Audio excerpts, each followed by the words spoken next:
Hello, all you wonderful fools. It's time for the Mizzah Tee Show. All aboard! Here we go, let's start the show. Hosted by Mizzah Tee. Nintendo video games are the favorite ones for me. News and reviews, some gameplay too.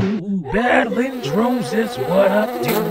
M-I-Z-Z-A-H is the show by Mizzah Tee.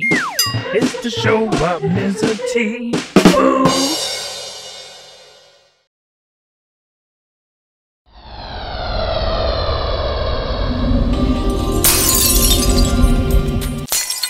Hello everyone, I'm Mizzah Tee, here to deliver to you my impressions on Nintendo's Hyrule Warriors Direct, directly to you. I'm a little bit late with this Direct, but like I said before, I may not be there when you want me to, but Mizzah Tee will always be on time. Anyway, I also want to incorporate some aspects of the Bayonetta 2 Direct. Both Directs represented their games well and were amazing to watch. Nintendo continues to deliver wonderful increased productions in their Nintendo Directs, and I'm sure that's something we all like. I plan on doing a more in-depth Direct for Bayonetta 2 before the game comes out, closer to the game's launch. What more can be said about this beautiful game? It's fast-paced, action-packed, and the type of game that we've come to expect from the wonderful developer, Platinum Games. It's gorgeous, fast and furious, with a deep, extensive, combo-heavy combat system that will surely be intuitive as the first game, but also will likely add tweaks to make Bayonetta 2 even better. The attention to detail in this game seems to be top-notch, and I love the fact that Nintendo allowed Platinum Games to use their coveted characters to add to Bayonetta's gameplay. Not only will Bayonetta be sporting classic costumes from classic Nintendo franchises, but those costumes will also add to the actual gameplay and won't just be fan service cosplay. I can't wait to see exactly what this will add to the game. Operation Platinum is in full effect, and I'm sure many of you, just like me, are anticipating this game. Now, while there are some fools out there who got nothing better to do, I guess they ain't got no games to play, fools who would like nothing better for Operation Platinum to fail, let's not worry about them fools, because they're bitter, casual gamers for life. Operation Platinum for Bayonetta 2 ain't about first day sales or first week sales. These fools will pretend that they don't realize that, just so they'll have a nice headline for the video. Because trust me, they'll be waiting in line to drop those videos to declare hashtag Operation Platinum a failure. But we ain't gonna worry about that. Our goal is to make sure the game sells 1 million copies plus over its lifetime. It has always been that. The end game isn't when a game launches or the first week after it launches. Operation Platinum will continue on until the game reaches our goal for it. So don't worry about the fools who are waiting in line to hate on and want Operation Platinum to fail. This is for us. This is for Platinum Games, and that's all that matters. Moving along. Now on to Hyrule Warriors. Move along, Nintendo fans. Nothing to see here. This is simply, and I mean simply, a Zelda skin over a Dynasty Warriors game. And you Nintendo fans are phonies and frauds for even wanting to play this game, especially if you don't even like Dynasty Warriors. Shame on you fools. Wow, the salt is real.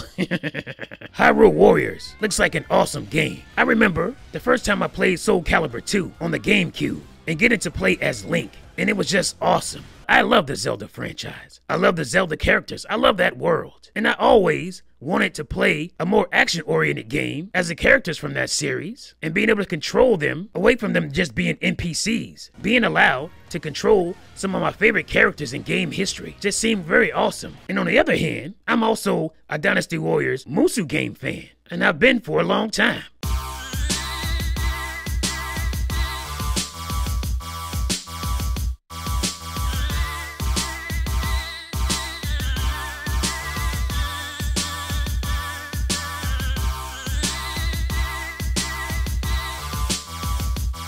Now, I haven't bought every Dynasty Warriors game, because damn, there's a lot of them damn games. But the reason I always liked Dynasty Warriors was because I always felt like it was the evolution of the beat 'em up. You know, Streets of Rage and Final Fight type of games. They kind of died off in the middle of the Dreamcast era, and it's a genre that I really miss. Sure, we've had a few here and there, but no big to mid-range budget type of titles that really moved us forward in the beat 'em up genre. And I always felt like Dynasty Warriors type game, Musou games, were somewhat an evolution of that genre. So that's why I really started playing them to begin with. And so these fools are giving me Dynasty Warriors and merging it with arguably my favorite game franchise of all time. That's a no-brainer for me. And this game just looks so much better than its initial reveal. Back then, I was intrigued by it, but I wasn't sure that it was something I was definitely gonna buy. But look at it now. It's vibrant, beautiful, fluid, and being able to see all these characters use their unique moves, sometimes their unique weapons and items in combat is just awesome. This is something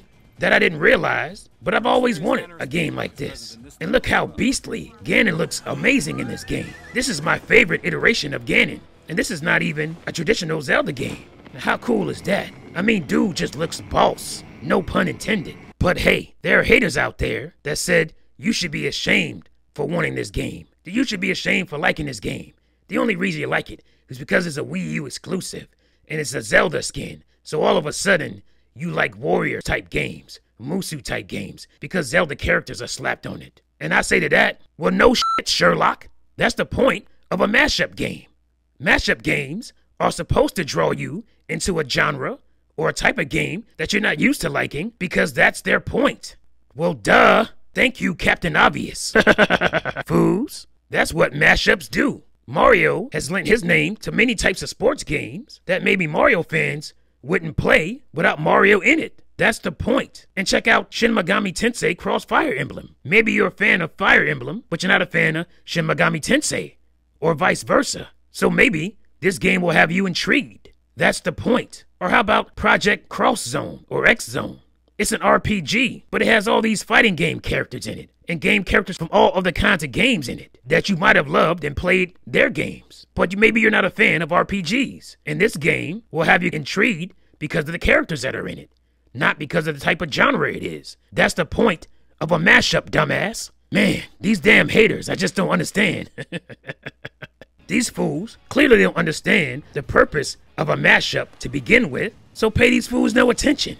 Go out and get this game and enjoy it. I know I will, because I'm a fan of Zelda, but I'm also a fan of Musou games. But I feel like there's enough Zelda fan service and extra content that isn't normally in Musou games that'll keep you as a Nintendo fan or a Zelda fan intrigued. And you'll have fun. You should be excited to play as all these different characters, even if this is a game genre that you're not used to. I mean, being able to play as Ruto or Princess Zelda or Sheik, Link, or Ganon, Girahim, all these cool characters should have you excited. You shouldn't be ashamed of that. There's nothing to be ashamed of. It's video games.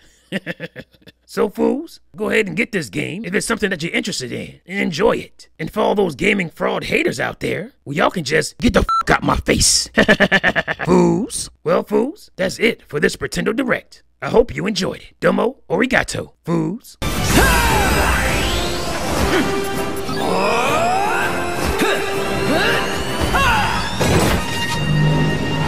Team, unite up!